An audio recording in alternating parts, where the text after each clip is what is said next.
शासन तरफ आमर संविधान प्रणेता डॉक्टर बाबा साहेब भीमराव अम्बेडकर जन्म जयंती आम आज पालन कले उपलक्षे मु समस्त को शुभेच्छा जनाऊँगी एवं निश्चित भाव में समस्त मंगल आशा करी। सुप्रिया गिरी मु girls high school Bhadrak girls high school पढ़ुचे।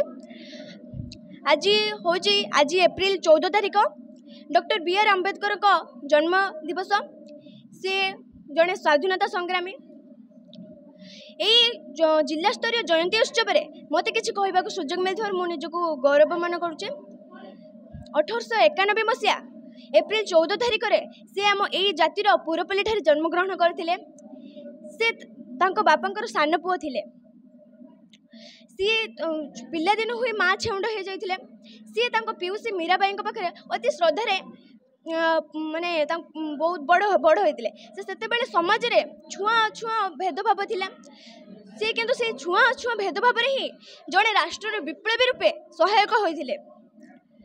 तांकर निजर नाम भीमराव तांकर जड़े शिक्षक अति श्रद्धार भल पाई सांगियों ना आम्बेडकर नाम जोड़ी देते। से दिन आम आम्बेडकर रूपे जाचे। से आम जातिर बहुत टेक रखी जाइछन्ति। तो आम आज ये प्रतिज्ञा करिबा जे आमे जमती तांको भली जड़े महान पुरुष है बाहरिबा एवं जो जातिर टेक रखिबा।